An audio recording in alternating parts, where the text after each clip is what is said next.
sur l'emploi, etc.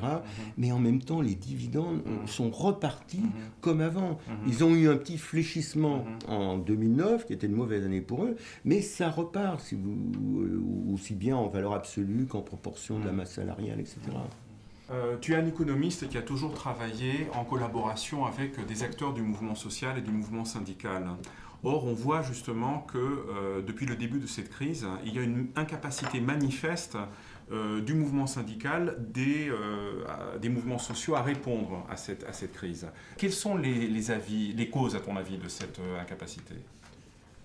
Moi, je dirais cette situation de crise durcit les enjeux. C'est-à-dire qu'on est d'un côté confronté à cette violence, cette offensive, disons, de remise en ordre du système qui est qui conduit à des situations de défense, le dos au mur d'une certaine manière. Par exemple, ce qui est très caractéristique en France dans les luttes autour de plans de licenciement, c'est que ce qui était demandé, c'était de se vendre le plus cher possible au moment des licenciements. Et par exemple, le mot d'ordre d'interdiction des licenciements était peu porté, disons, dans ces luttes sociales. Bon. Donc il y a une situation où on est...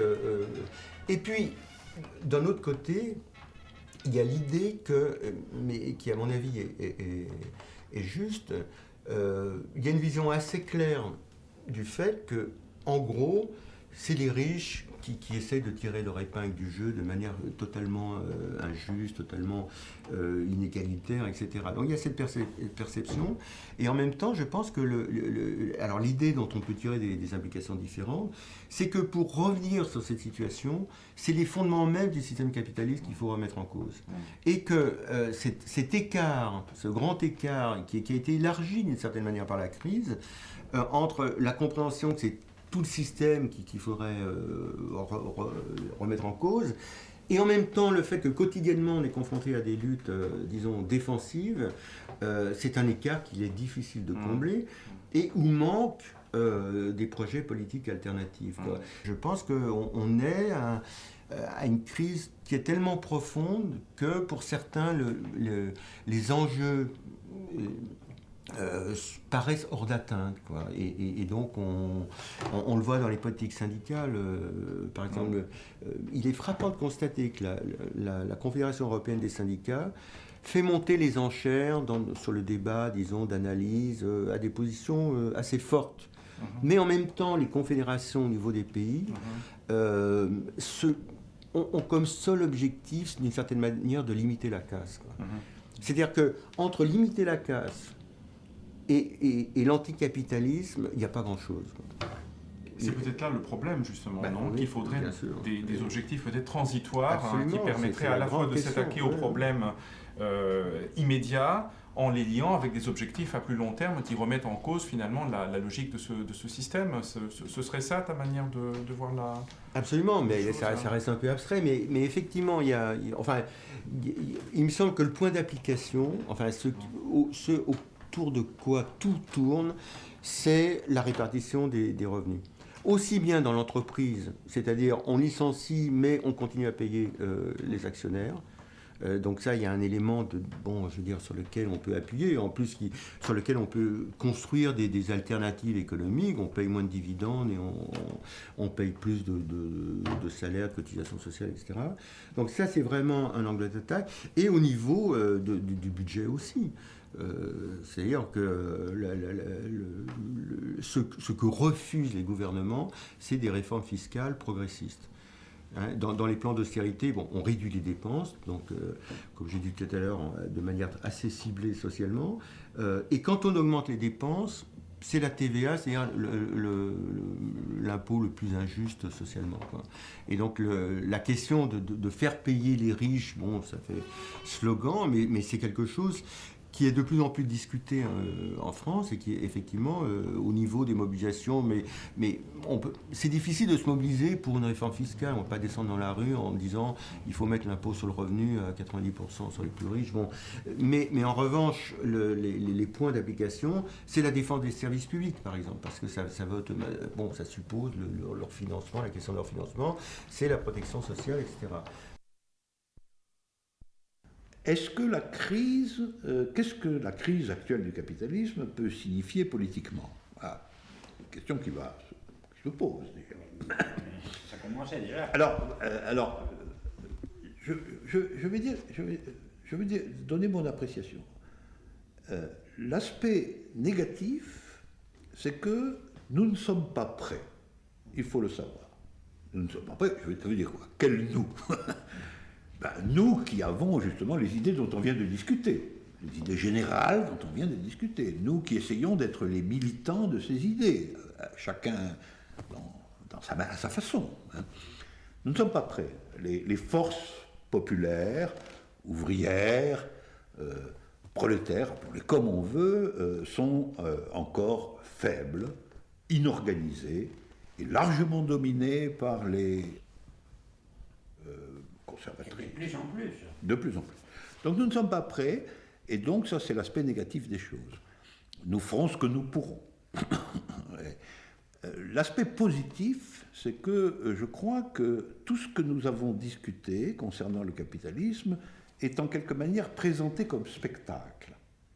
Parce que la plupart des gens regardent cette crise comme un spectacle.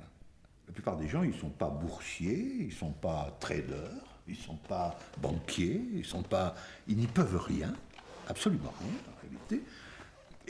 Et donc ils regardent cette crise avec peur, crainte, espoir. Mais c'est un spectacle structurel. Et ce spectacle, nous devons en tout cas l'expliquer. Voilà, c'est notre première tâche. Nous devons l'expliquer comme crise systémique du capitalisme et effondrement d'une vision du monde, et pas simplement d'un système financier. Nous pouvons faire cela.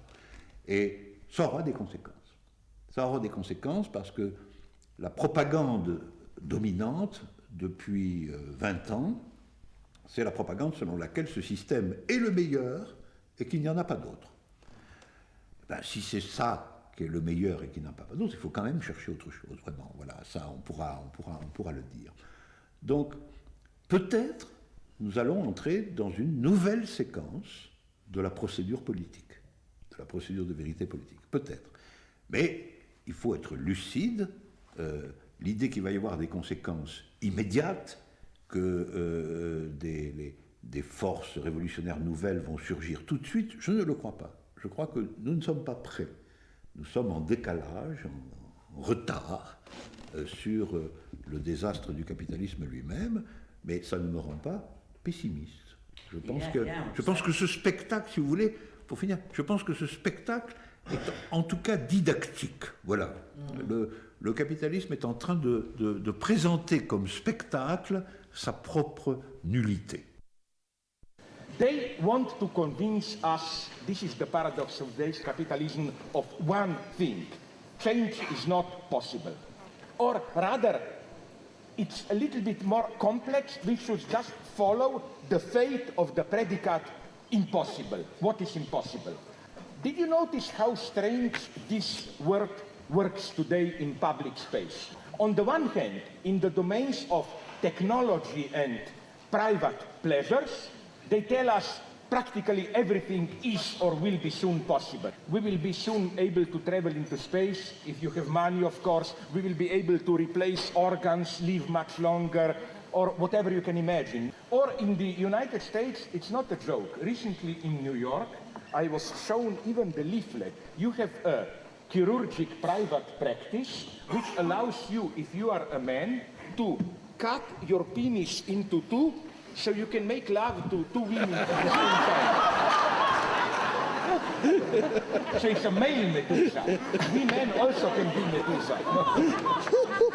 So, but you see that here everything is possible. But when you say a little bit more for healthcare, care, or for studies, impossible. So let's be clear, we live in a society where maybe soon you can go to space and there make love to two women at the same time, but you cannot raise healthcare for 2%. It would be a catastrophe. Our topic today, what is capitalism? Capitalism? Well, why should there be any question about it? Hasn't it given us the highest standard of living in the world? We're free to try to make a profit, to just get by, or to fail. Well, that's what capitalism is. A system of free enterprise. Well, now tell us what free enterprise means.